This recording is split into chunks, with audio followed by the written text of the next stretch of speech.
Salute and thank you, NERDSoul. Yeah, Lay Ill Kid at OneYoungsta, holding it down, bringing in StreetGeek and NERDSoul. Like, comment, subscribe, hit the bell, let's go. It's time to talk about Stranger Things, y'all. Part 2 of Season 5. And we have everybody back. Bottom square, Solar Grey, what's up? Hey guys, this is Solar Grey, the cinematic sorcerer, coming at you, still from the living room of the Wizard's Tower. And so we have Jay Sherer. Say hey. Hey, it's good to be here. Good to talk about Stranger Things. I don't know if I can look at online comments anymore, man, because some of these people just be negative, and I can't stand that. So what the... Look, we have our own video to be negative on, starting with this. The U.S. and Russia are at it again. All right, look, guys, hey, look. It was the 80s, man. The U.S. and Russia, you're at it again. Stop it. Look, guys, what is it with the military thinking that they can control just random monsters? Random monsters. I mean, for all that, where is our like German Shepherd Brigade of Marines? Like, you know, you can't control just any animal. Yes, I know we've domesticated some animals to a certain degree, but I mean, still, house pets will go crazy on you. So what makes you think that some kind of interdimensional or dimension, the abyss or dimension X or whatever we want to term it, is we can just control it or blow a whistle or something? It's not... This isn't Lassie, all right? I agree with you. I will say this, though. We see them do that in real life. Yeah. Right? Like look at it this way. We are living through the Epstein files right now. And that is, hey, we'll let lots of bad stuff go on as long as we get to control people. That's cool, too. We'll just do that. So I totally agree with you. And it's very short-sighted thinking, but if there's always somebody going, I can take advantage of this. And when you get those people in the government, then you get these kind of situations. Yeah, because those, I forgot how long ago it was, but those documents that came out that like the CIA was trying to weaponize otters, like, I mean, otters are cool. They're apex predators to a certain degree, and they're super duper smart, but come on, man. Like, our budget has to be better. Okay, in my personal budget, I itemize things. I'm like, okay, I can't spend on this because I really want this, but I can't spend. So no one tells the CIA, like, I get it, otters, I get it, but hear me out. Let's put a pin in that. Have you ever seen The Men Who Stare at Goats? No, I've never seen that movie. But the whole premise was the military project in trying to encourage and develop psychic powers with soldiers. Pseudoscience. Don't we all love it? So even though pseudoscience has become science fact in some cases. Look, coming from someone who has a lot of military in their family and who went to school specifically for science, okay? All of our technology that we have comes from one place, and that is mad science. Everything that we use comes from the government trying to figure out how to A, unalive people more efficiently, and B, how to do it in ways that they can calculate the opposition has not thought of yet. Okay. Now, if we're in a Cold War with any country, then hear me out, that's the slug line from all R&D. You know, it really is. So hear me out. We take otters, right? So hear me out. I'm just trying to imagine being in one of these meetings like otters, like at the aquarium. Yes. They're aquatic mammals. They can swim. The cute about guys every- that just swim every- around and frolic and stuff. Okay, look, all right, we're talking about Stranger Things. Yeah. So I'm gonna pull back the conversation and give you some strange things. Upon your own time, just Google experimentation and theories based on octopi. Oh, yeah. I'm pretty sure. I mean, and even I've posited theories and stuff on this that are met. Like when we were talking about Andor and the guy with cloning, and he was talking about how it could have. This is season 1, I think, where he was talking about it could have saved his parents. And I was like, well, you know what? Technically, couldn't we take our own stem cells I'm gonna when stop we're you born right there, and then and grow I'm our gonna have own you lungs and restart that livers? thought So if we ever with the get word. cancer, then we can save ourselves essentially. Yeah. But okay. isn't All right, that now- crazy? Now I'm gonna stop you right there, and I want you to repeat that whole thing, okay? But first, think about it like you're asking for government funding, and start it with "Hear me out." Okay, go. Hear me out. Yeah. Hear me out. Oh, since it's the government, I gotta throw this. Hear me out. Our presidents and our senators can live longer and healthier if we take stem cells from Boom! A our check own shows up cells in your lab. All of a when sudden, we're born. Yeah. Save those stem cells, grow our own lungs that we know are compatible because they're ours. Yeah. And then we never have to worry about liver failure, lung cancer, nothing. We just put our own lungs in our own body. and boom, a check shows up in your And lap. boom, You funding get a for bunch of everyone. guys with guns to make sure that the government protects their investments. Now you are in Indiana, okay, looking for people that won't be missed, and then a little boy disappears through a wormhole, and you got to make that actually viable to the American people. So no, he was kidnapped. Quick, we got government funding. Let's get a special effects department to make a dummy of him and say that we found his body and we can have a funeral. Yeah, that's it. And then you get a bunch of pregnant women who have a similar blood type to a previous experiment that somebody else got hurt out with, and he turned out to have some really cool special abilities. And you're thinking, well, epigenetically, couldn't we take those stem cells, put them into somebody else? Like we only got to make it work like 12 or 13 times. 12 or 13 times. Our population is about 1.2 billion, because it's the 80s. And 12 out of 1.2 billion, that's literally 1/billionth of the population. So 1 out of a billion. Notice. No, But yeah, this in a place like Indiana? Yeah, Indiana. Who looks at Indiana? Matter of fact, who knows what the capital of Indiana is? Only people that live in Indiana. And so, what can they contribute? You know what? They have a car race there every year. Okay, that's about it. So we just take one of the people that might go see. No, we'll take one of the people that live too far away from the race that they have every year. That's what I wanted to start out on. The government in this, once again, they're restarting the program. Jay, when you see that they're like, oh, they're doing this again? What was your feeling? Or were you just like, expected? Because I thought Kali was being used for something else, but now we see. Yeah. I thought Kali was being used for something else as well. I mean, here's the thing. If Brenner's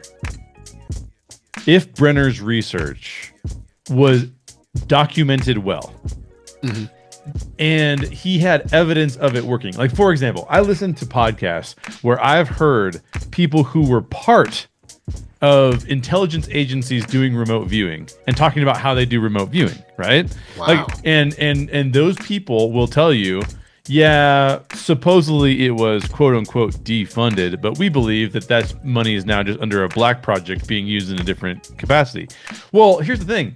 The government doesn't give up on things that it deems successful in the past, right? So if there's research to be had and if there's advantages to be gained, I don't see it being... I actually think the bigger issue with this is almost that it was perceptively gone after season 1, and then they're bringing it back. But like, I believe the government would do all of this. You know because what I mean? we thought it was over in season 1. Then it comes back a little bit in 3 or 4. Yeah. But we think that it seems like this is some kind of fringe government thing. And now we're like, oh no, this is like top of mind for the government. Like this isn't like some fringe group in the middle of the desert. No, this is they've got real funding and real dollars behind it. Yeah. And it's sad because this leads me into our conversation about Kali. I believe that, at least from Kali's perception, they're never going to stop. My only argument with Kali about it's gotta end with us. If we kill us, if we stop us, they'll have nothing else to do. I still don't think they'll stop. Yeah. Honestly, Kali, I think you and Elle, and I know this is kind of forcing you into servitude of its own meaning, which is, I don't know if that's right or wrong, but you are the two best to be the watchdogs to shut these people down when they do, because you've got the power. Now, that becomes its own either service or servitude. It's theirs? I'm saying with great power. It was great, but because we now know the government's not going to stop. They're definitely not going to stop. And she ran through about 5 or so rooms, and that's just the room she ran through. And who knows about the women that had already died before of trying to figure this out. So I don't think, even if you kill yourself and Elle, I still don't think that they'll stop. I think they'll try to figure out, maybe we can find another kid. I think it'll probably slow it down because they'll have to find another kid first.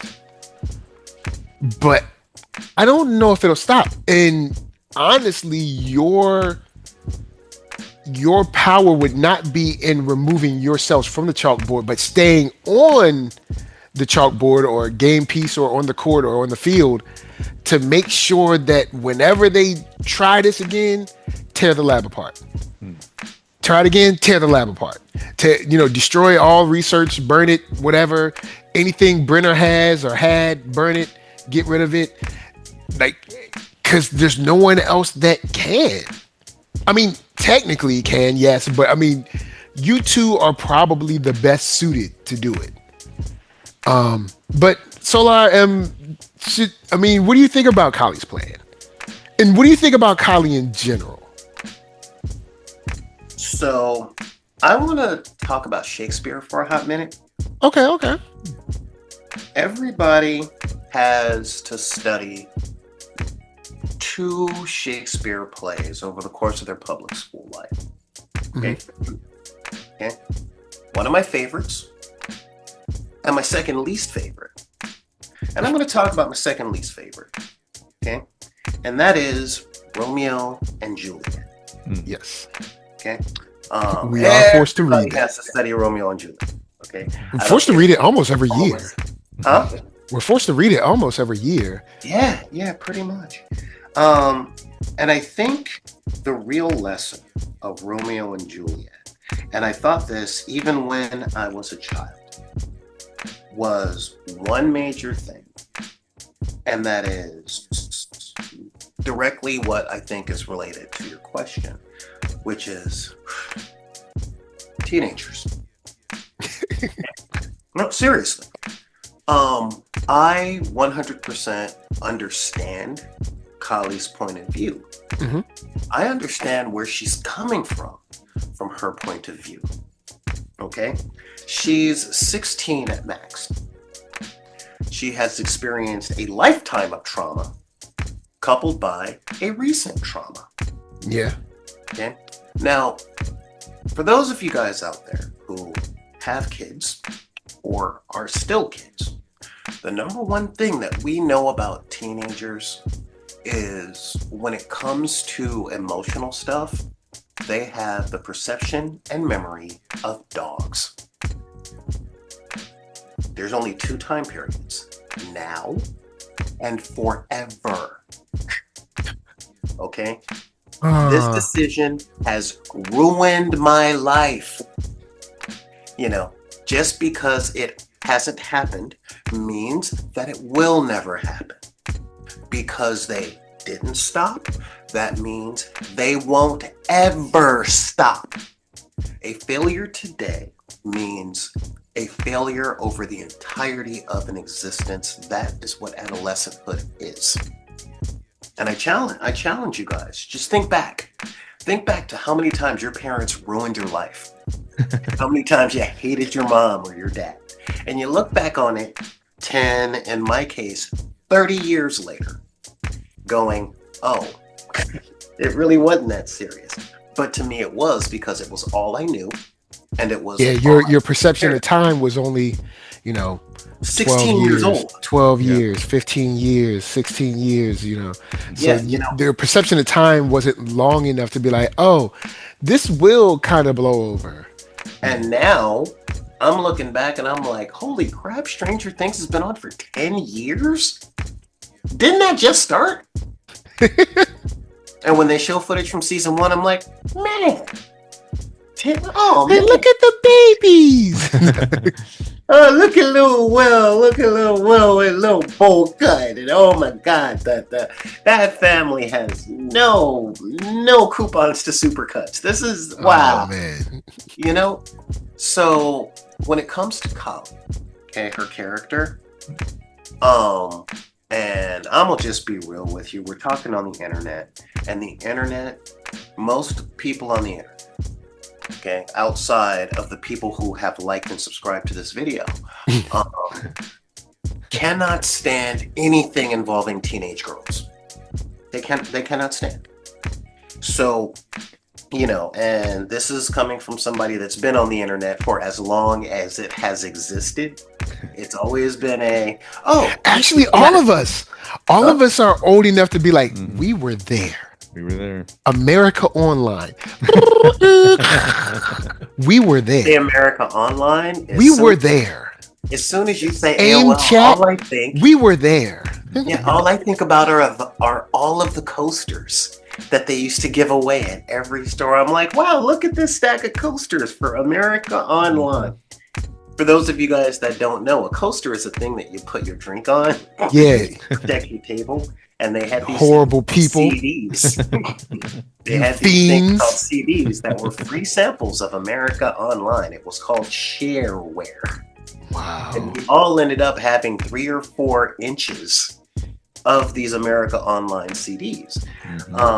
And this, I'm old enough to remember when a desktop computer costed, adjusted for inflation, about $6,000.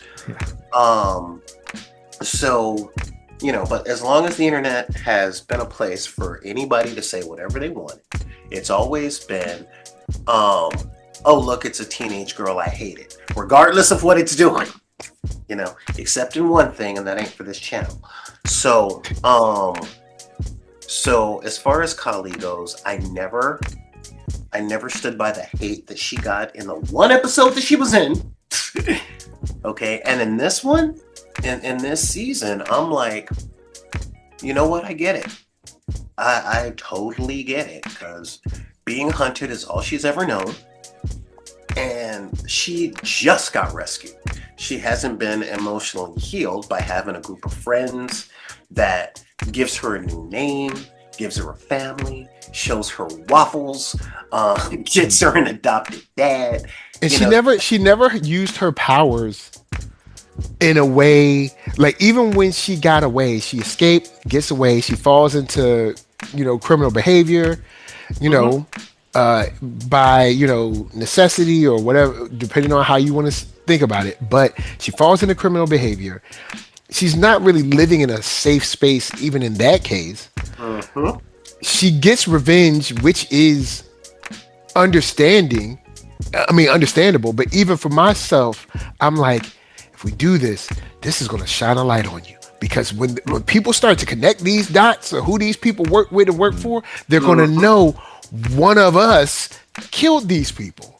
Exactly. We can't kill, or if we do, we got to do it a different way. You're very showy right now. But again, you, my friend, are over 30. Yeah. Okay? They didn't have a Lawrence Fishburne out there. Yeah. Talking And then also, since I was the oldest, and since I was always expected to be in charge of my younger brother, even when I was 16, people called me like, "Oh, here comes Dad. Oh, he's going. We can't have no fun and blah blah blah." And it's just like, well, I mean, because since I was around 9, I've been semi in charge of someone else. Yeah, you were forced to grow up. Like Chris Rock said, the default adult. Yeah, and just as you can see nothing but consequence, I want you to put yourself in Kali's shoes at that point too. They ain't never gonna stop. We ain't ever gonna be equal. We ain't ever gonna be free. Because we're always gonna have to run.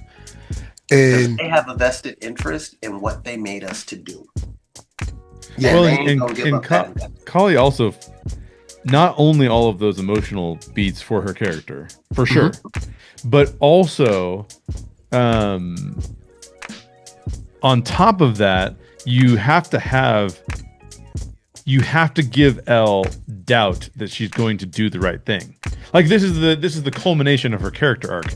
There has to be something that throws her off of I can be a hero and everything turns out great and it's fine and there's no big deal. There has to be something that causes us to go, oh, she has an internal struggle to overcome in addition to the external struggle to overcome. There has to be that in some capacity. So I think like one of the things that people are like getting wrong about 8 or Kali is that you're not supposed to like her. You're supposed to be suspicious of her. You're supposed to go, wait a minute. Things can't end that way. That's not cool at all. And that's exactly what's supposed to happen. So in other words, I think sometimes people don't understand that like characters are set up in a way where you're supposed to not like them. And so people are like, oh, I don't like them. It's like, yeah, that's exactly what's supposed to happen in your mind when you see that character. You know what I mean? So like there's that part of it too, where it's like there's an emotional reason for her to do it, which is cool, but there's also a plot reason for her to do it, because otherwise Elle is just going to save the day and then movie over. There's no tension there. So you got to have Elle that saves the tension. day, movie's over. Exactly. Flies around the earth, smiles at the camera, that kind of thing. Understood. And with that, I'll ask you as well, Jay. Do you trust Kali? Do we trust her? Oh no, not at all, dude. I don't trust her one bit. Like, and you can tell that we're not supposed to trust her. So how do we? Because she's always looking. She's always looking shady. She's looking shady.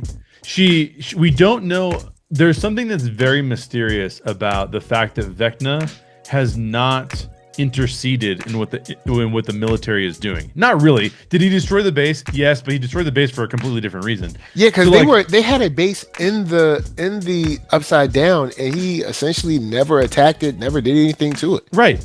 So the military is allowing Vecna to do what he's doing. They're not putting up any fight, it doesn't seem, against what Vecna's doing. And why is that? Because it is to their advantage to let Vecna get the Dimension X, or whatever we're calling it now. Would they call it the Abyss? Yeah, the Abyss as close to them being able to utilize it for their advantages as possible. So, because remember, all of their powers seem to get better the closer they are to interacting with the Abyss, right? That's why Vecna wants to bring the Abyss to Earth, so he can be all powerful. So there's a certain amount of the military going, well, yeah, let Vecna do that because then we don't have to do it, right? Like, so I think that there is some interconnectivity between I'm not saying they're working together, but there's some interconnectivity. But they see like, okay, okay, well, he's doing something that really doesn't stop us, and we could Exactly. probably use that. So let him play. Exactly. And then I so guess Vecna is like, these guys are hunting down, actually helping me hunt down special kids. So, all right. Yep. I'll And if let you're- them play.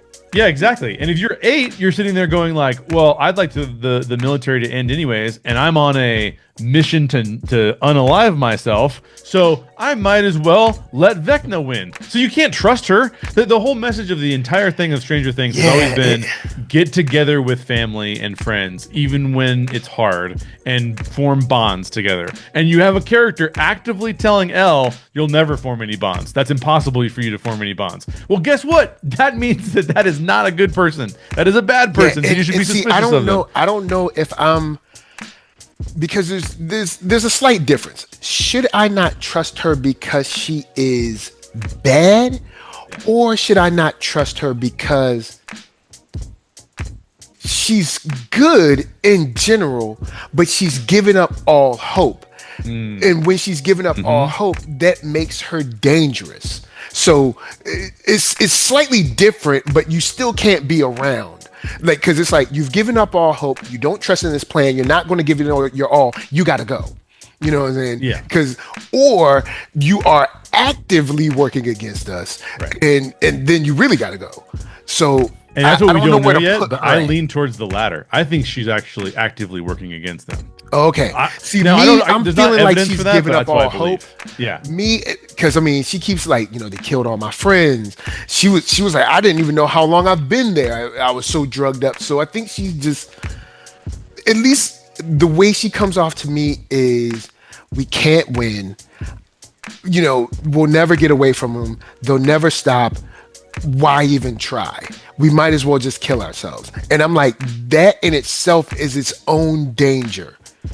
You know what I mean? So 100%. I don't know where to put her, but I don't trust her. I don't know. But don't she hasn't. Oh, go ahead. I don't trust the character, Yeah. but I think I see where the story is going Okay. because, they're kind of trying to pull the whole Terminator 2 ending type of thing. I There's hope still not, one but I chip. can see it. Okay.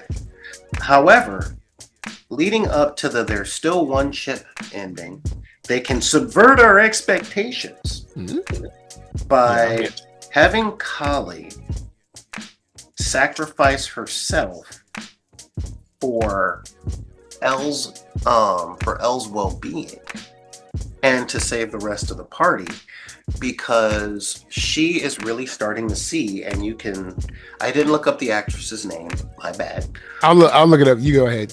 but you can see in her performance there is a whole lot of envy. in Yeah, she wants. 100%. Yeah, she definitely. She wants that family and friends Yeah. connection that Elle has. Like, you totally saw it in Will's coming out scene, where everybody was there. And she's seeing how all these regular people are putting themselves on the line for her sister's benefit.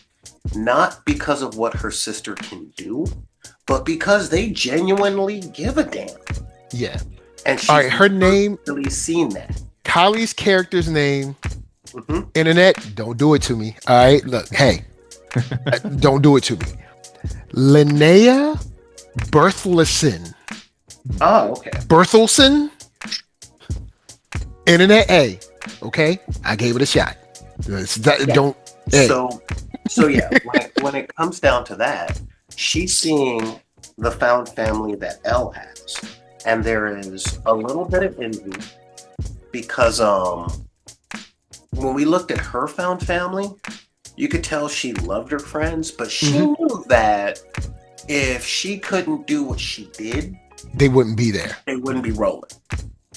And she, to that point, you see her flow back and forth with Hop, where sometimes it's like she seems angry that Hop is protecting her, and then also sometimes you seem like she's like, well, dang, I wish I kind of had a Hop. So Yeah, exactly. So I wonder if, back to my idea of not trusting her, I wonder if it's going to be a situation of, I'll never have this, so I might as well sacrifice myself anyway. Or, hey, maybe I can have this. You know, I don't know where to put it. I see it as one of us has got to go, and I'm the one with the least to lose.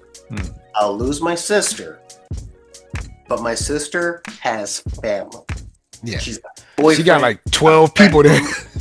You know, she's got aunts and uncles. She's got the life.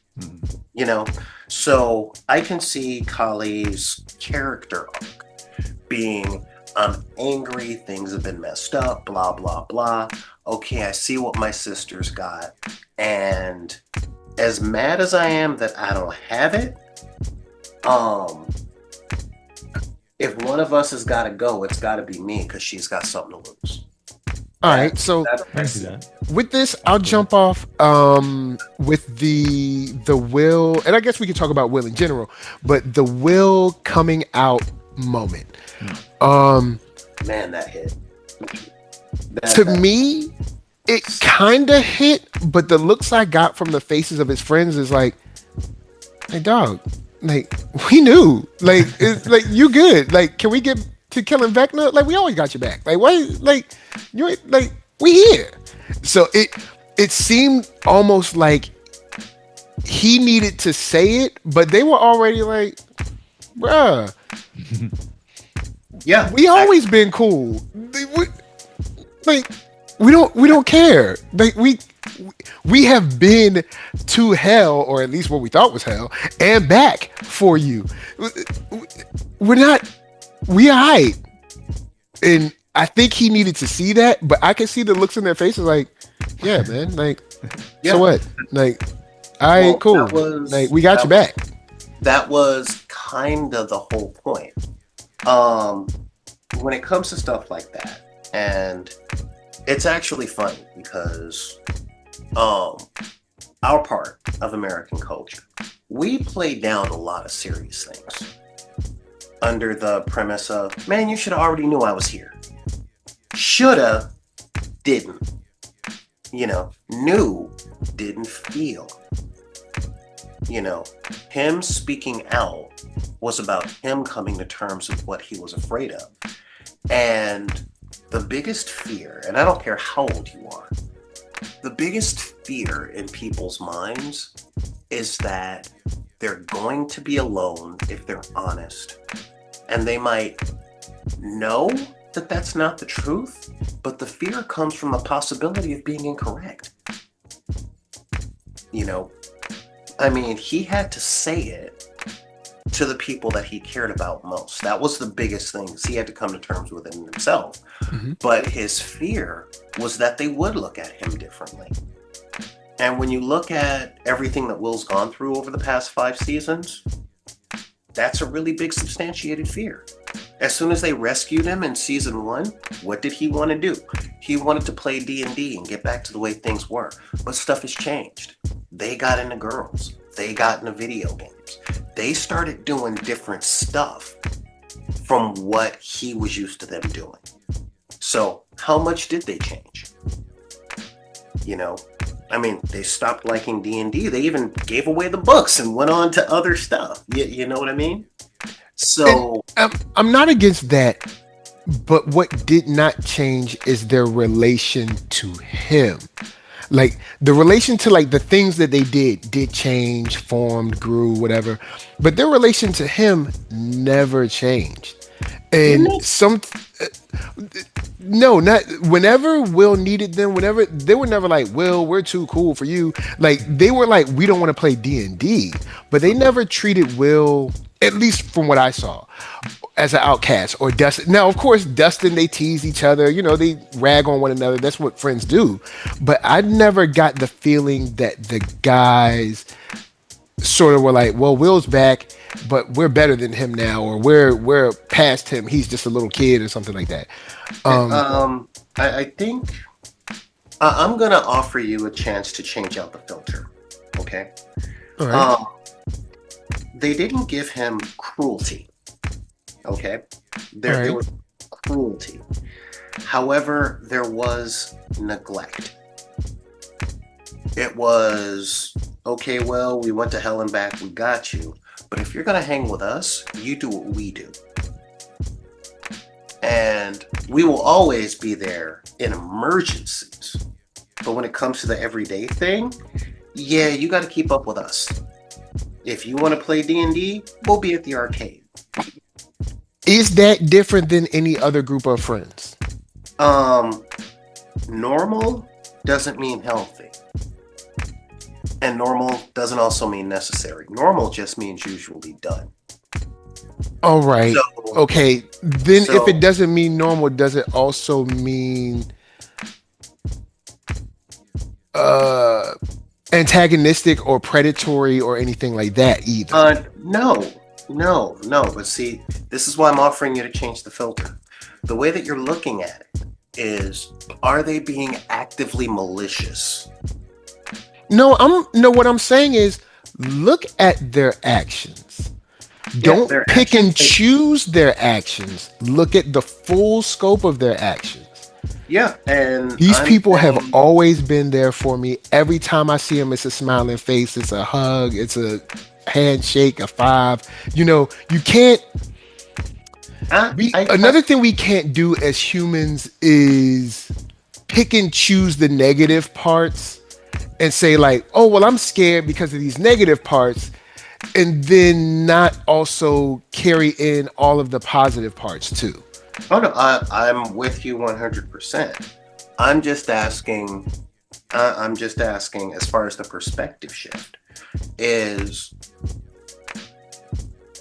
yes, they filled his needs in emergencies. Okay? In emergencies, they filled.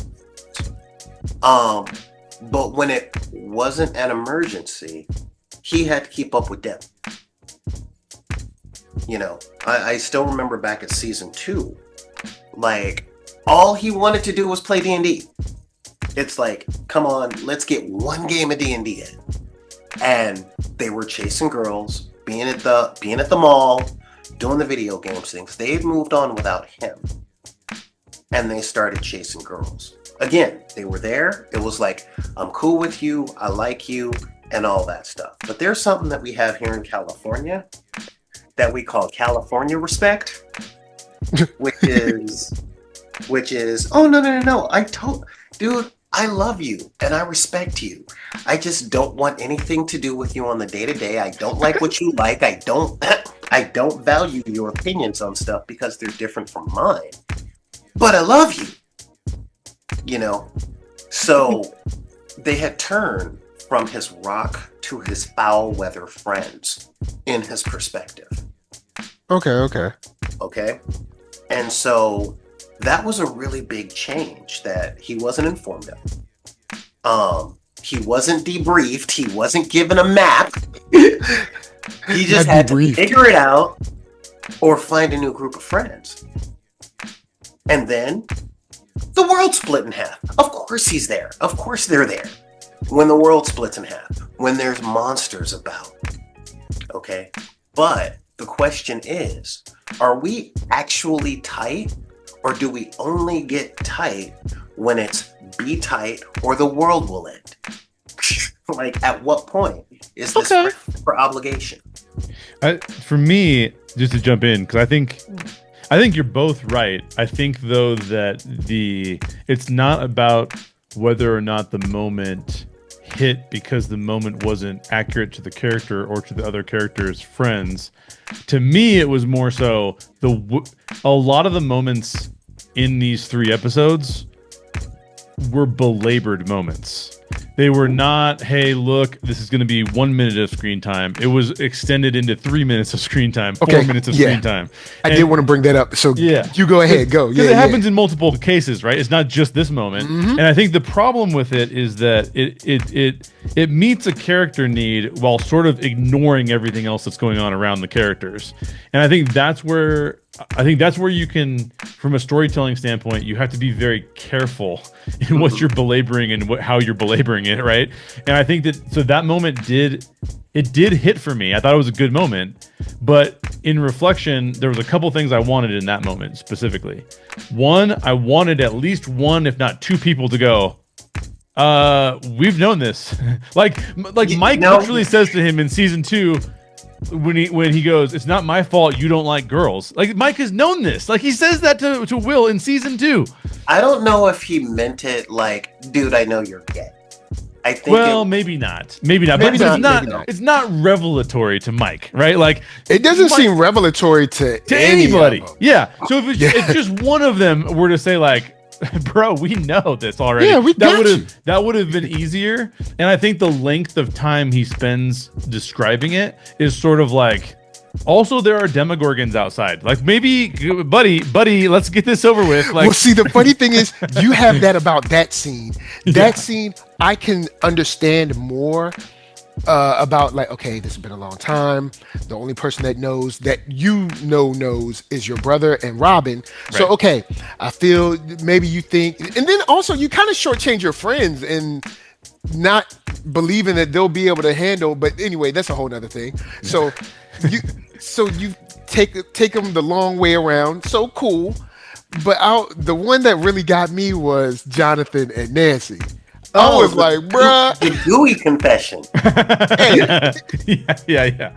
Hey. Well, dude, I mean, let's get into that. But two things really quick before we get into that.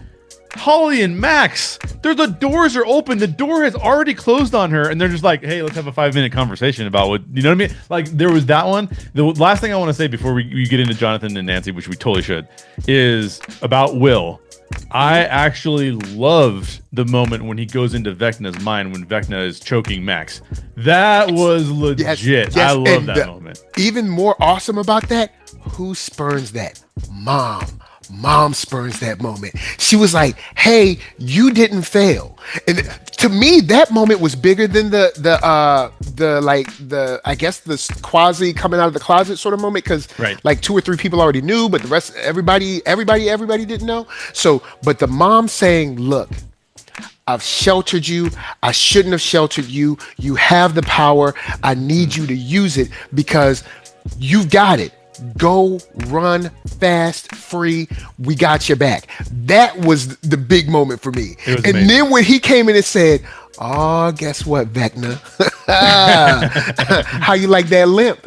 Yeah. Like, I love that moment. Even when Vecna had to try to get him out of his mind. That Will is on another level. Yeah. That was cool. Will is on a level where I think that Vecna knew he was more powerful than he was, so he had to play him as weak so he didn't have competition. Yes. That's a good analysis. I've been saying that since I coined him as 12, y'all. Oh. Like, hey, welcome to the bandwagon. Hey, I'm your bass player. You know. So, and again, I've been going off about the mamas in this show for a while, especially this season. Yeah. This season has been mom step up. But outside of that, I want to comment one more thing about the Will thing. Because keep in mind, guys, this is 1986. Yeah. Okay. Yeah. And the way that we are wanting to see people react was not 1986. You know, it was 2006. It was 2016. Bro, we already knew. Oh, man, yeah. Like you telling us something new. Come on, blah, blah, blah. You know, no, this was 1986. Okay? We are talking the midst of satanic panic from D&D. This was back when parents were calling Kiss Knights in Satan's Service. And this was the height of the AIDS epidemic, which was the huge psyop to push homophobia toward the American people. And keep in mind, they're in Indiana. Okay, not exactly a hub of progressive thinking. Okay, I mean, I'm really trying to think like what Indiana get, because I know Iowa's got wheat or corn, one of the two. Indiana has. I mean, they lay the claim to basketball, I guess. I mean, they got that. You know, So, So? I mean, other than the Indy 500, okay, Yeah, the Indy 500. They have super duper flat land. yeah. Like I've So driven through there. You really can see. It's like, yo, can see like forever. it doesn't stop. Like it's just, I'm just driving into nothingness. Like, Yeah. So, it's very much, it's not a place where, it's not like being in LA. It's not like being in New York. It's not even like being in Miami.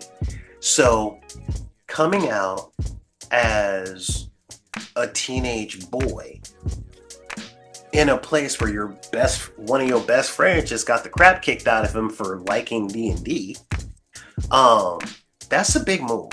Like, that's a really big move, and I think that's why that scene was so important. Yeah.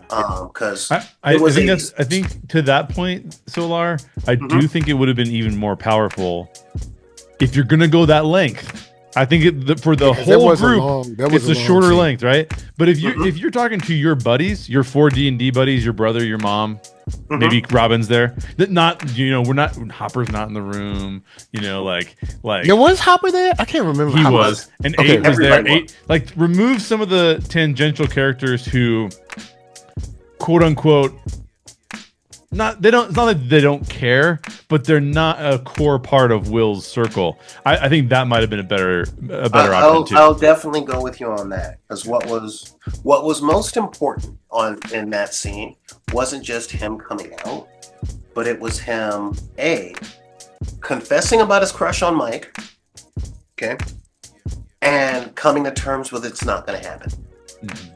I mean, that was really big when he said, he was just my Tammy. And only one person in the room got that. Yeah, But Robin got it. Yeah. Yeah, but it was important that he got it, And so that was a good line. Yeah, that was a good line. Yeah, I like that. But yeah, now about the gooey confessions. Oh, the gooey confessions. Oh man, I really wish that they. We'll get to the exotic matter, but there was some exotic matter that lasted way too long, in my opinion. I really wish they picked another color palette for those special effects, because I'm looking at the scene and I'm trying to take it seriously, but I really wanted a Cinnabon. Oh man, yeah, because everything's turning into like waxy goop. I don't know it like. I don't know what to call it, but frosting. I'm like, Cinnabon. It was just Jonathan. I like Jonathan. I like Nancy. Similar to what I think Jay said, or maybe you said it, Solar. I can't, but I don't get it. But hey, fine. Nancy's the girl. Okay. Man, that scene was long. That scene was long. It was a long scene. And the unproposed, I thought it was kind of corny. I thought it was kind of corny, but Jonathan's a corny character. So it's like, I don't know if it's corny because I think it's corny, or it's corny because Jonathan's supposed to be corny and he's going to say something like sappy / stupid when he's trying to be sincere. See, I don't know. I didn't think it was corny because it was an unproposal. I think it was the term unproposal was corny to me. Yeah, I literally thought, like, how are you going to tell the girl that you love? Okay, because here's the question. Okay, if Jimmy Olsen got together with Lois Lane, because that's really what they're going for. If Jimmy Olsen was with Lois Lane, would he propose? And that was the whole thing about the John Coltrane thing. Like, would he actually propose? Would he think that it's a good idea to be married to Lois Lane? And the unproposal was, I have been weighing this in my head for days. And I don't think it's a good idea. But I'm at least telling you that I want to, even though it might not be healthy for us, which is why I haven't asked you yet. But since we're about to die, I figured I'd tell you that I was thinking about it. Because no point in getting your hopes up now. You know, Look, we about to die anyway. Look, girl, I love you. I was gonna marry you. Well, I was thinking about trying to propose. Well, I don't know yeah. if I'm the best for you. And I'm pretty sure that you're not the best for me because I don't trust my own taste. And so, yeah, that's kind of a thing. And I like that part. And I liked that. I get that the scenes were long and stuff, but I think that everything that happens in these long scenes are things that should have happened. Yep, I totally agree. Yeah. Now, I think it. complain about the I agree. time adding a little less if they'd happened in separate episodes. Yes. Correct. That's another one. Yeah. You know, I mean, at least. So I didn't have as big of a problem with this one, Mike, because in this one, I felt like that was first of all, let's be clear about what they're doing with these 3 episodes. They are clearing the table so that they can focus on 11 with the 2-hour finale, right? Yeah. There's all this other stuff. There's all these other loose ends that we've got to make sure are tied. Yeah, because it's about to go down, and the action's going to come, and we got to get to there. And we can't be messing around with whether or not Dustin and Steve are still fighting with each other. They got to be on the same page for what's coming in the finale. We can't be messing around with who's Nancy going to pick, because that's not going to be solved in the finale, right? So I get that they had to do all these things. I do agree that they should have played it out a little bit more. But like Solar, this one didn't bother me as much, because in episode, like, whatever it was, 5? Yeah. In episode 5, Nancy and Jonathan have the conversation a little bit about, like, hey, you seem like you're distant from me. Hey, wait, no, you seem like you're distant from me. At least they had that as a precursor to this bigger conversation. But I will say, to me, the problem wasn't the conversation. The problem was how long it took to get to the conversation, because everything starts melting around them. And first of all, I'm like, how does something melt but not burn you to pieces? Right? Like even the soldiers that they show that are melted, maybe it was changing the molecular density or something. I don't know. Guys, they're in a wormhole. Nobody knows how the physics works. True. Okay? Just call it. The only one who might have known anything is maybe Brenner, and Brenner's gone. Yeah. We do have his book, and hopefully we keep that book, or maybe we should destroy it. I don't know. Well, but anyway, I'm gonna use an old meme for this, but how does stuff melt? A wizard did it, okay? right. Wizard did it. Move on. That's not a sticking story point. Yeah. So I didn't mind the Jonathan and Nancy conversation, because I think actually, I mean, aside from, yes, it was very cheesy, but to me, Jonathan doesn't know how to speak. So like him saying that is like, yeah, no, that's like very Jonathan of him. And Nancy's sort of the opposite, right? While Jonathan's sort of dopey and doesn't know things, like Nancy's the one that knows all the things. And so for her to just be like, okay, this is an emotional moment between them is kind of cool. So I didn't mind that. It just seemed like it took a long time to get to that moment. And that whole time you're kind of wondering, like, well, what's going on with Steve and Dustin? Because they had solved their issue, and we go straight into Nancy, and so your assumption is, or my assumption is, they're looking for them. It's only a couple floors. Like, how hard can it be? They just got to go up. You know what I mean? Like, so I think that was what it was for me. Is again, these extended scenes are not. What they're doing is not bad, but there's not an economy of time spent there. It's just like, let's take as long as we want to. Yeah, I think if we would have shaved maybe like 30 seconds from Will, a minute from Jonathan. Actually, I don't mind the Dustin and Steve Harrington. I don't mind that one. Well, then they're fighting, which makes it interesting. Oh yeah, because they were fighting back and forth. Yeah, they kind of came back together, and then they did have a little cool off period. So that it wasn't like we're just waiting. So real talk, Dustin needed that fight. Yeah, 100%. Dustin needed that fight, and it had to be with Harrington. Yes. You know, it was I get it. I get why you're like. I saw that in Dustin all the way back from episode 1 when he took on the jocks at the grave. I'm like, ooh, yeah, he's got something going. He's going through a thing. This is his. When you're fighting multiple attackers, the moment when he had them backed off with the paint thinner in their eye or whatever, that's when you run. You do not stay. I'm just telling you from experience. If you're fighting multiple attackers, if you can get 2 or 3 of them on their heels, run. Unless you have absolutely nowhere to run, then just run, because it's multiple attackers, and you're not going to get that much luck over and over again. You're talking from the perspective of someone who didn't start it. True. Yeah. But I mean, I've been the person who didn't start it, and I got a quick upper hand, and I bolted. No, I get that because you didn't start it. But Dustin is the smartest one in that group. Do you honestly think that he thought for 1 second that he was going to take them down? No. He was there to make a statement. Okay. Yeah.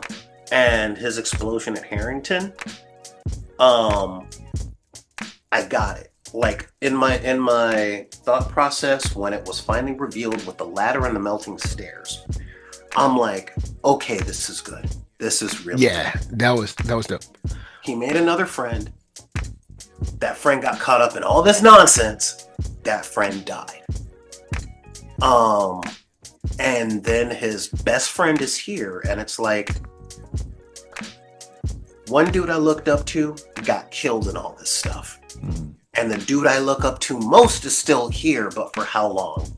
No. Yeah. I'm not letting myself get close. I'm not letting him get close to me. If they hate me and they stay away, it'll hurt less when they die. You know, that's a psychological principle. Yeah, that was an awesome moment. Oh, back to, I'll give Jonathan and Nancy's time some respect on this, some kudos. I think a lot of couples need to hear this. The moment when he said, "I don't like you when you're drunk," she said, like, "I don't like you when you're high." I think, and I like it even less. I'm glad when I'm high and you're. Yeah. So I don't have that problem, thankfully. But I've seen couples that go through this and they never had maybe the time or the ability or maybe the strength to say, "I don't like you when you're drunk. I don't like it." You know what? I'm right there with you. Back. You're okay. Frozen you're back. 30 seconds. Oh, I'm back. Oh, okay, cool. And that freeze was okay, but it should have been in a different episode. So thank you. You know what I'm saying? We're gonna cut that, edit it, handle it in post. Man, it's tough out there. Let me see if we can fix this. See if we can fix this just a little bit. See if we can make sure we keep it stable. Make sure we can keep it stable here, guys. We're gonna all right, cool. We should be stable from now on. But I like that. I agree. I agree with Mike. Not just because you know, I know he ain't got that problem. Because I know his family very well, and honestly, y'all relationship goals, like and subscribe. But what I will say is that a lot of people get this idea with being in a couple or being married that everything is hunky-dory all the time and you're gonna like each other 100%. That ain't true. No. My great-grandmother used to tell us, if you're gonna love somebody, you gotta love their dirty draws. Because like it or not, you getting them too.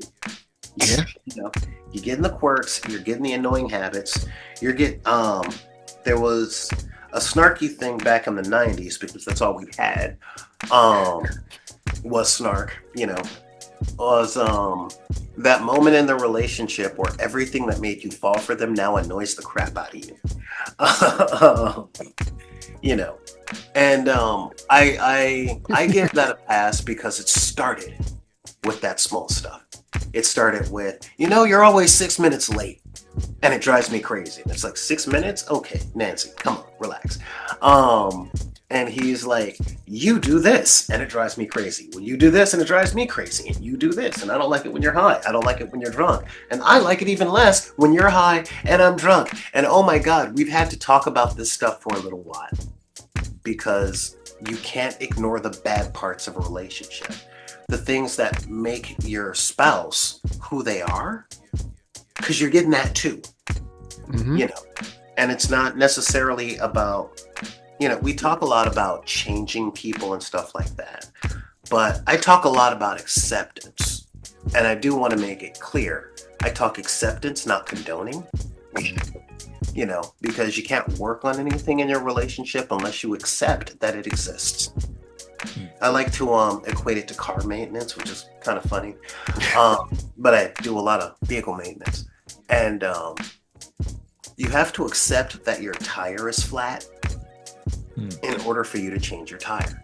If you deny that you got a flat tire and you start working on your transmission, you might get a new transmission, but you still got a flat tire. You know. Or those people, you know who you are, that either ignore, they press the hide notification button, or literally put a piece of tape over the engine light. It's not going to fix it. Go to the shop. Take your relationship to the shop. Get it fixed. Don't, because I've seen it all. I've seen people put pieces of tape over that engine light and like it didn't fix it. It's still something going on. It's like just because you don't open your bills doesn't mean you don't open it.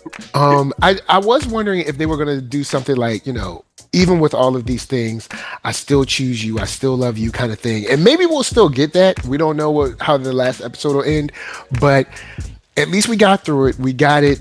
I did think it was long, but we got through it. Now I want to stop real quick and give somebody a kudos for a heroic moment. Is this a mom's getting it done moment? No, not a mom's getting done. Mom's getting it done moment is something that I think was played for our emotional like revelry. And don't get me wrong, it's cool seeing someone come in from the smoke. Much love to, you know, Mama Wheeler. But the This Is Sparta kick from Lucas when he's waiting for the door to close, holding somebody at the same time, plus a radio, making sure the music is still playing, because in his mind, the music has to be playing. That's the only way she can find her way home. And then the This Is Sparta kick to a demidog or a demodog that's coming straight at him. That was peak heroism right there. I was like, yeah. And I was like, that's how you do. Because I was like, oh snap. I'm like, of course, every Hollywood scene where you're like hitting the button, like, come on. Like, but he said, I'm gonna kick you with the force of only Lucas. And pow, that man, look, made me proud. Carried his woman all the way downstairs. Man, look, that moment, that was an awesome moment. Also, Robin slowly backing up when she saw the power flickering. He was like, okay, meat shields. Bro, you know what? Yeah. Now, I since specifically we're talking about episode 7 or 8? 7. We're talking about episode That's 7. Yeah. Episode 7, all about relationships. I gotta give it up. The Duffer Brothers really know how to keep their writers in line. Because when it became the confession, where it was like, oh no, we gotta talk. So you've been stealing drugs. You go, no, let me explain to you what's going on. Cut. 3 scenes later, we gotta get you some help because you are clearly on drugs. No, seriously, this is what's going. Yeah, no. Yeah, because there's only a few people that are gonna be like, word? like most people are gonna be like, Yeah, but then so monsters. But then when those lights started flickering and the military dudes were like, we're being military dudes and we're rude for no reason because we're wearing camouflage. And those lights started flickering and Robin was like, yeah, I'm gonna just, the Homer Simpson meme before the Simpsons really became a thing. And the Demodogs started coming out and she got her woman, she got her people. It's like, all right, we need to get out of here. What is all that other stuff? Mm-hmm. And when they had the remember Jurassic Park moment, yeah, that's good. The girlfriend didn't freak out in the way girlfriends do in these moments. She didn't freeze up. She didn't the awa. She had her one big scream, and then it was like, oh, you weren't lying. Okay, I'm still gonna take her to that restaurant. She's like, cool. Oh. Cool. Let's get out of this. Am I the only person that said out loud when she said, "And we're getting dessert"? I was like, "Robin, you don't got no money." I was like, "You don't got no money." You don't know that. What do you mean? We don't know that. Robin Don't is know. broke. That girl broke. She ain't got no money. They were talking about how broke she was in like episode 2 or something. Robin, you ain't got no money. All right, don't lie to this girl. You just told her the truth. All right. Now, I mean, I guess you could You know dine what? and dash. It's 86, so I mean, whatever. But I mean, She's got an uncle with a Mack truck. Okay, we don't know what Maury's probably got a 3-inch stack of gift certificates to Enzo's because he rewired their electrical system and got them a French grill. You know, we don't know. We really don't know. true. Okay, as long as it's in man. that group, they good. Good point. Good point. When she said that, I was like, Robin, you ain't got no money. Like I just said that randomly, like out loud. I was watching the show. I was like, but Robin, And you have no again, money. She's 18. All right. She'll figure it out. Are you telling me at 18, every time you took your girl out anywhere, you were prepared before you told her? If she said, "Hey, baby, I want to go here," and you said, "I got you, don't worry about it," you actually had them every time. Nah, see what happens is you be like, "Oh, baby, we can do that." Then you get home. All right, cool. So how much this cost? All right, so I need this much money. Yeah, exactly. Okay, there's gonna be tax. She's gonna want to see me tip. Bro, one of my best adventures was a girl saying, "I would love to see you for Valentine's Day." She lived 300 and something miles away, and I did not have a vehicle. So I took that $40 in my pocket and I went to a casino, and I came out with a new motorcycle. Okay? Because I said, "Oh no, I'll go see you. I'll make that happen. Don't worry about it." All right, I got you. All right, cool, yeah. Oh man, I could. All do right, I'm either going to have to rob a store. You know what? I'm good with math, and the blackjack tables are open. Let's see what I can find on Craigslist. I think I can do this. I only got to make this much. Oh man, while we're on Stranger Things tangents, Yeah. I am going to ask Jay's perspective on the Mac ability of the science teacher, since we talked about him yesterday. See, this is the second time. All right, Dude. second time. Oh we my see him. God. Every time we see him in his time off, he's got a honey dip. All right. Yeah. Look, I mean, this is. I would say that this professor is living the dream, basically, right? Like he gets to teach kids in Hawkins about AV stuff. He's got Cool really good science. students that love him. He's teaching wormholes, and at nighttime he's showing up. Yep. Snookums. Making sure his library card works. That's right. That's right. And I He's didn't know like I needed it. Snookums. Who also that lady had also hooked up with Hopper. I don't know if you guys remember that, Oh yeah. dude. Because know what? he went into the library and she was not happy with Mr. Hopper. Oh yeah, because he stood her up. Yep. Yeah. Well, See. it's a small town, It's okay? a small town.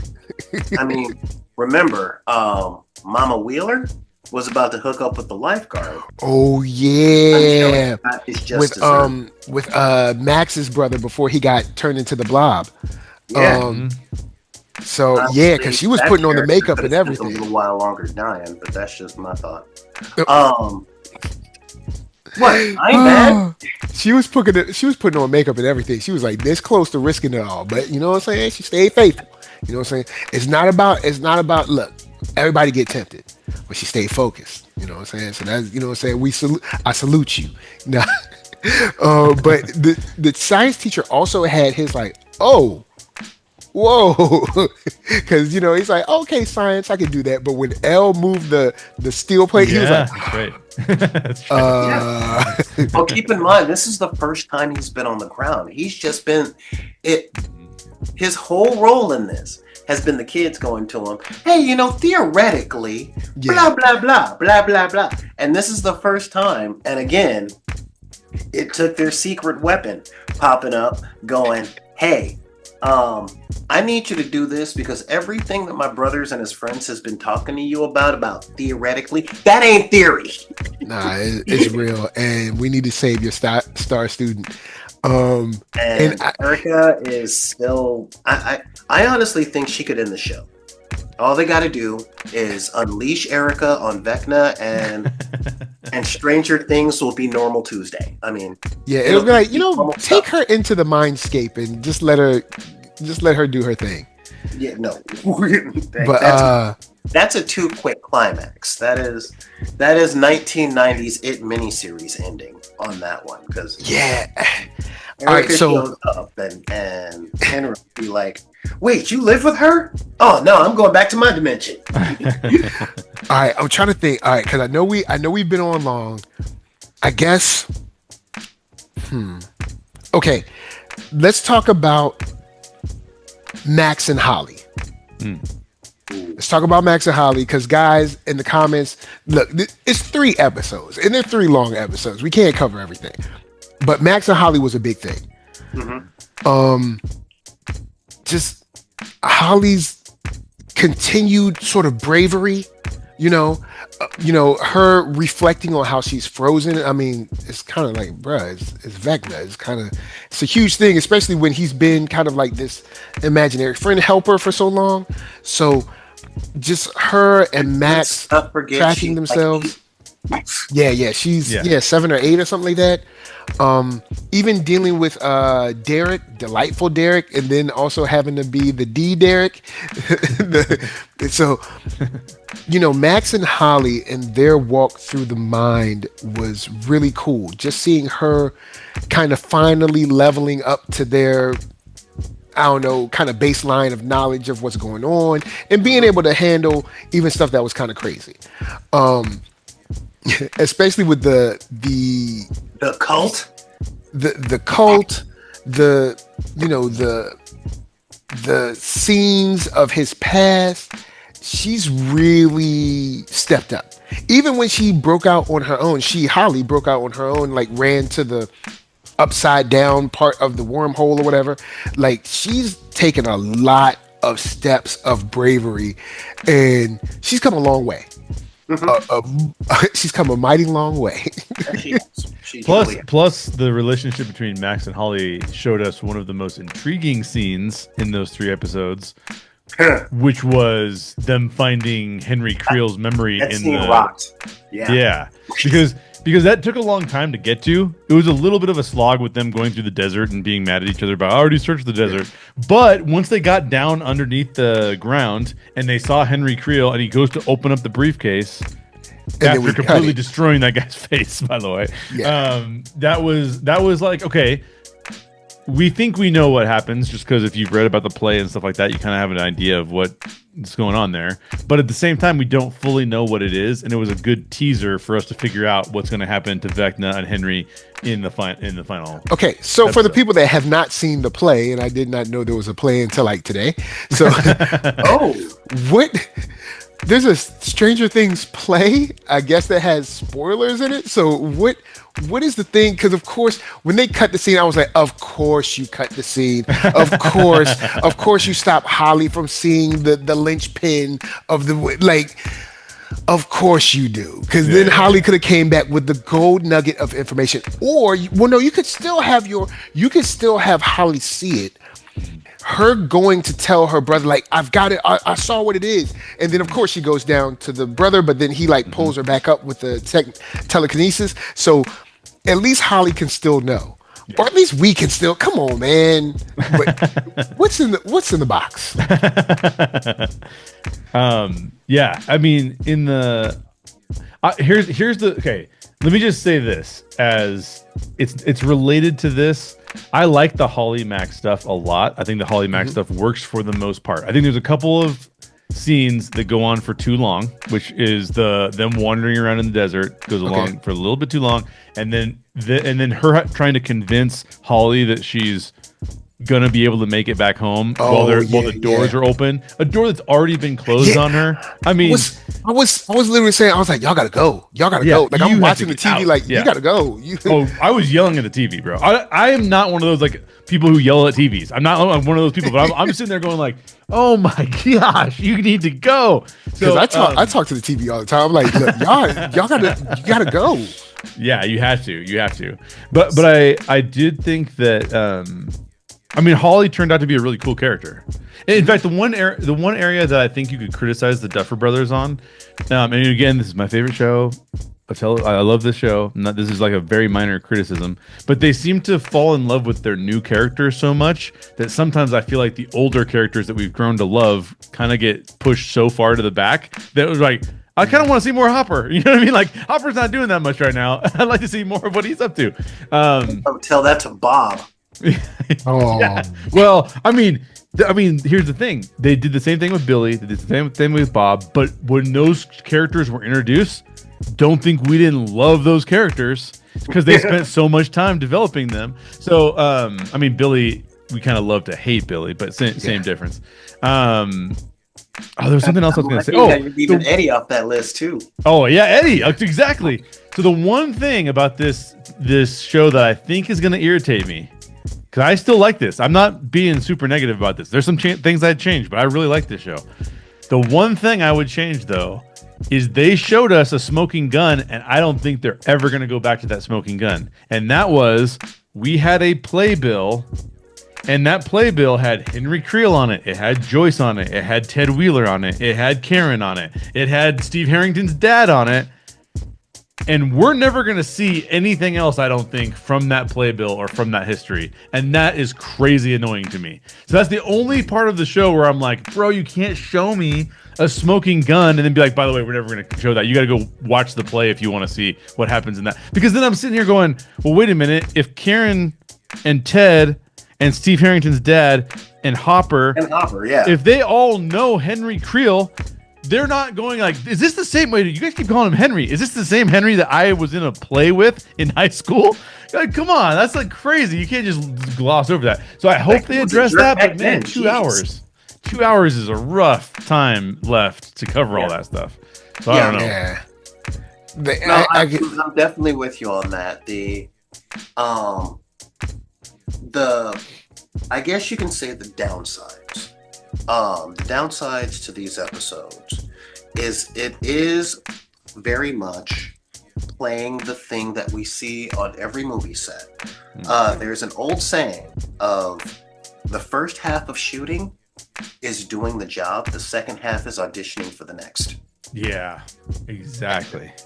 And yeah, there's a lot of stuff that's happening in this that is very much feeling like it's and when this is over, check out what we're doing next. 100%. Got you. I agree with that. I can see where Jay is coming from on that. Yeah, that we actually gotta kind of agree with him on it. Yeah. It's like, let's finish this story. Yeah. This is the story that you started telling. You can tell a little bit more. Now, I think it's wise to do the prequel as a stage play. Because the whole Star Wars formula of starting in the middle and then going back and then going forward, I think that doesn't work. I agree. I honestly think that if you have a good story, then the people that will be interested in the origins of the story will want to see more. And it's one thing to say, hey, don't worry, I got you. But I do like switching mediums for the follow-up work. I've always been a big fan. Like, I've said it on the show, not really big into Star Wars anymore. But when I was a kid, I was all into it. Like, my sequel trilogy will always be the Timothy Zahn books. Because they were really good books for my reading level at the time. Just like The Ridge Tridge were really good movies for my media literacy level at the time. You know? And the follow-up stuff and the same... When you do a prequel or a sequel within the same media, it comes with expectations to the story instead of being able to look at the story fresh as a new story. You know, it's, you know, we're like 80% of the legitimate criticism for the Star Wars sequels was that we didn't get to see the team that we grew up with reunite and do something cool before they went out. You know, and we're talking Han, Leia, Chewie, 3PO, and R2. They weren't ever together in the sequel trilogy. We didn't get to see them together again to do something cool. The Ghostbusters movies got that. The Star Wars movies didn't. But the trilogy novels afterwards, they got that. And there's a lot more freedom that you have when you change the medium to a story to actually include things that are interesting to the story. You don't have to worry about budget. You don't have to worry about crowd expectations. You can just do the story. So, okay. Again, making it a stage play, I think, is a very wise move. But to advertise the stage play in the show, not exactly. Like, you guys had a problem with the long, extended emotional stuff. I kind of had a problem with the advertisement to the prequel. You know, because it's like, let's finish this story. That would be cool. And for me, I'm probably not going to be able to see the play. So can y'all please film the play and put it? Because I want to see. I want to see it, and I can guarantee they're going to film it and put it up on Netflix in the same way Disney did with Hamilton. Yeah. Thank you. Because after Stranger Things ends, people are going to want more Hawkins. Yeah.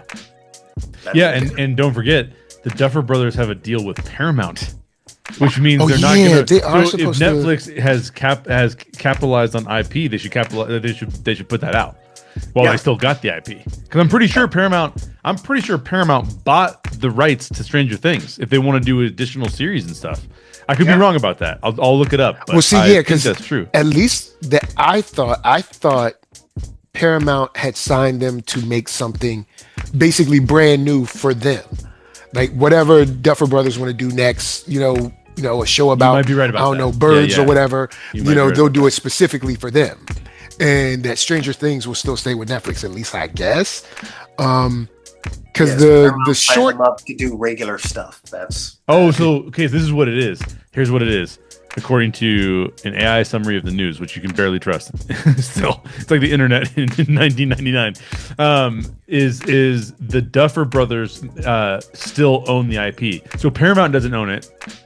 But nor does Netflix. The Duffer Brothers actually own the IP. But I believe the play was produced under Netflix guidance, maybe?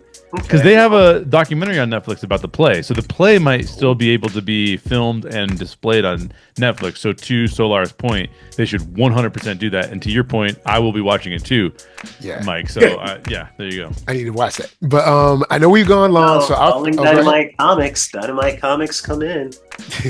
So I'll throw it over to Jay. Final thoughts, and where can they find you? So final thoughts. Something I haven't said that I think needs to be said because of all the negativity on the internet is that we find ourselves in an era where we talk about these things for extended periods of time. And we've spent a bunch of time talking about these things. And in that conversation, what you will start to do is you will start to say things like, I hope they really do this. I hope they really do that. I really think.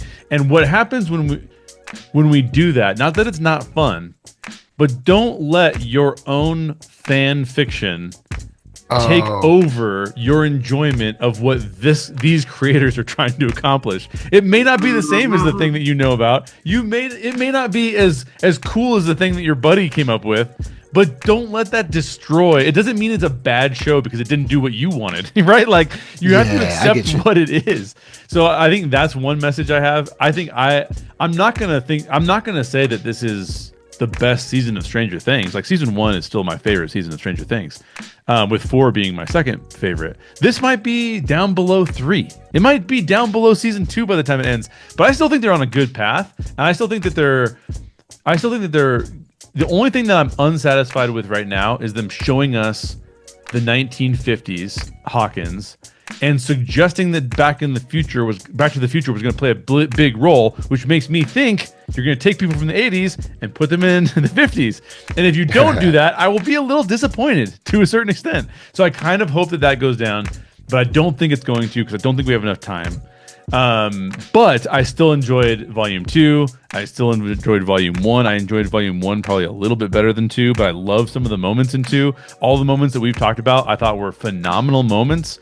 Is it perfect? No, but I enjoyed it a lot, and I can't wait for the finale to happen and then be talking to you guys about it again. Yeah, and Netflix, feel free to be like, oh, did we say finale? We mean double finale. It was 2 more episodes. Yeah, exactly. But because I'm still trying to figure out how you wrap up story threads for like 15 people. But we'll see. Because all right, what you got the Wheelers? That's 4 people. Sorry, 5 people. Then you got Will, Jonathan, Mom. Oh, the Buyers? Yeah. Yeah, you got the Buyers, the L Hop, Max, Lucas, Erica, look, Robin, her girlfriend, can't remember Vicky. her name. Kylie. There's like Bro. 12 to 15 people. That's crazy. but anyway, where can they find you, Jay? Sorry. Oh yeah. You can find me over at How Stories Work with Jay Sherer. I haven't done a video in a while. I need to. But yeah, I'm talking about over there. I'm just talking about how people tell stories, particularly in a visual medium like film or television, and try to learn from other people and how to do it better. Cool. All right, Solar. Hey. Final thoughts. Where can they find you? Final thoughts. Final thoughts is I actually appreciate the release schedule of this. I think the partial season model that Netflix does is a really good model. Because it allows you to binge just enough to talk about without overwhelming people that aren't watching it. And it also gives you time to mull over what you've watched and gives you essentially what we do for a living, which is water cooler talk. Mm-hmm. I think that's a really good way to do the release schedule. Now, with this particular release, these 3 episodes, I'm not going to say that they're rushed. What I will say is that they're dense, and I'm not quite sure that, well, they're definitely not standalone because of their density. It's a lot like watching The Empire Strikes Back. A lot is happening. There's not a happy ending. There'd better be a part 3. So we said in the 80s. And sure enough, there wasn't. It had teddy bears. So, Oh boy. So with this, I'm going to say my final thoughts is this has now put all the pieces in place. And if I were wearing my white robes, I would say that the board is set. And I'm wondering if, much like the other show that we did a review on, being It, Welcome to Derry, check out the link, and like and subscribe. I should be like this is my own channel. But I'm wondering if they're going to make the finale a super action-packed finale. You know, because everything is setting up to, yeah, guess what? This whole finale with Vecna is going to be nothing but action scenes, set pieces, and monologues. Because we got all the emotional stuff out on Christmas. You guys have a good Crown Christmas? Cool. Now, Happy New Year. Here's some fireworks. Here's some fireworks. And the way it's going, there's been a lot of speculation about people dying in the show. And now I'm pretty convinced because on Team Hawkins, we've got 3 magically enhanced people. 3. We got 3 magically enhanced people. We've got 2 super scientists and a smuggler. And we've got a soldier and a journalist that can do a good shot. So Vecna, under a lot of circumstances, would not stand a chance with this party. And I'm looking at this through the lens of somebody who plays and runs D&D. Okay? Everybody's leveled up. We are at 10th level characters. They're going to face the big bad. But we got a lot of spell slots. We got a lot of artificers. We've got a lot of people that have a lot of the tools that they're going to need to take down the bad guy. So this is going to be the 5-hour fight session at a D&D table. Okay. And also through that lens, because I couldn't bring it up earlier, these 3 episodes actually flow like a D&D game. Like, I'm looking at this and I'm like, okay, roll to heal. All right, now roll for this. All right, now who's got the inspiration? Ooh, the barbarian uses the inspiration. Hey, Harrington can't have a gun. That's fine. We'll give him a spear. We've just got, not gonna say it as canon, so don't at me. But yeah, this party has a lot of rangers. Between Max, Lucas, now Holly. No animal companions. We're talking 2nd edition rangers. We're, survey the land, follow tracks, Aragorn in the first 2 movies, all right? So that's actually pretty awesome. I'm liking that they're sticking to their roots and they're being consistent about their motifs and their themes. Okay, that's really important to me because it started off as one thing and it's going to end as the evolution of that thing. Okay.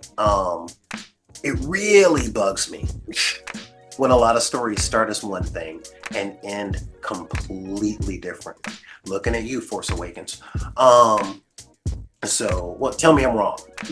Well, they had no idea what they were doing by J.J. Abrams' admission that they had no idea. They just bought it and had no idea. I'm like, there's no.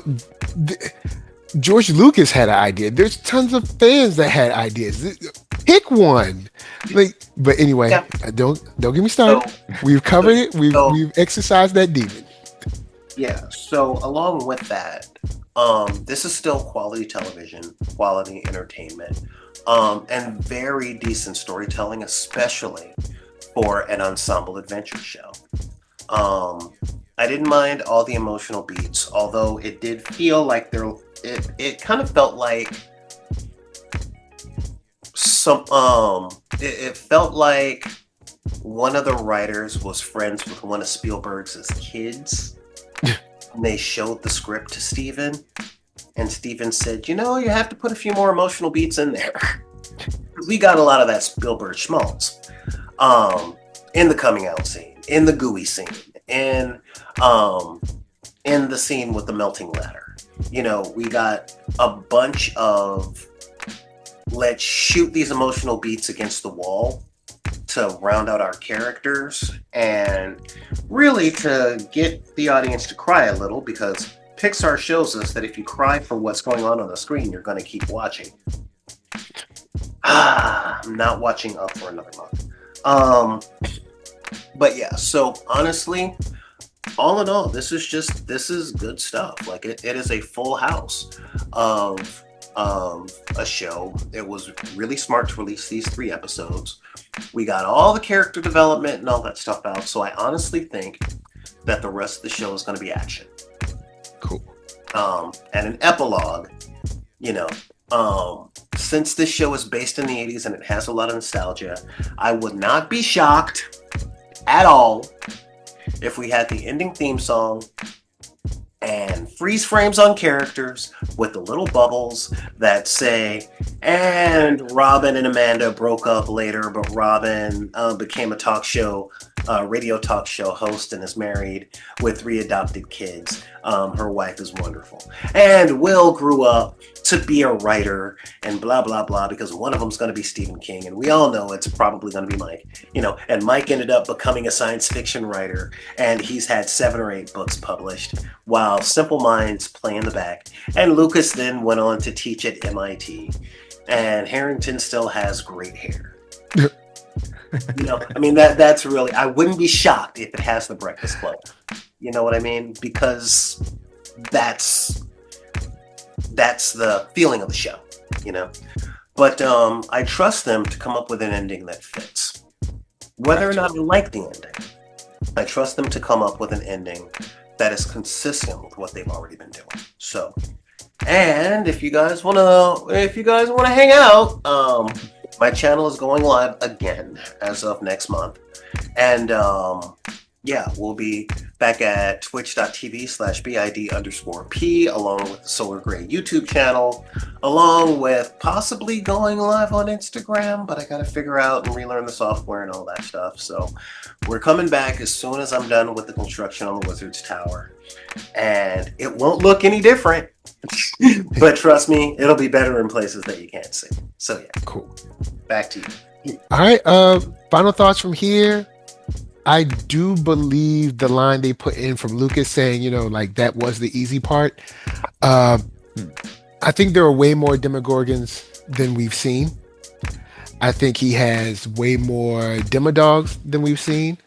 I think that pulsating heartbeat of power that's been going into him is going to make him more than formidable. And I think we're in for a rough ride, but a good ride for our heroes. So we'll see what this Abyss, because they call it the Abyss and it's been named the Abyss. So we'll see what happens. Because even letting him bring the two worlds together is a dicey choice, but understandable because, like you said, like we can't get up there, and there is a helicopter, but like you said, the blades are like how wide? Like we can't like get out to get around the blades to go up. It's just so we're gonna be up against the clock. Plus Demogorgons, I'm sure, galore, Demodogs. Then you got to save the kids. We don't know that. They don't know where they're at. This is going to be a wild ride. And Duffer Brothers, feel free to make this like 4 hours. I'll watch it. If this is just one episode, I'll watch it. But of course, NERD, SOUL, Facebook, Instagram, Twitter, TikTok, podcast, all that jazz. Until the next time, stay cool. Patreon, by now you should have your Christmas gift up there. Check out the Etsy link below. Check out both of these guys' channels. And until the next time, stay frosty. Especially if the power starts flickering. Peace. We'll bring you back to the light. Back to the light. Back to the light. Back to the light. Oh, those kids went crazy fast.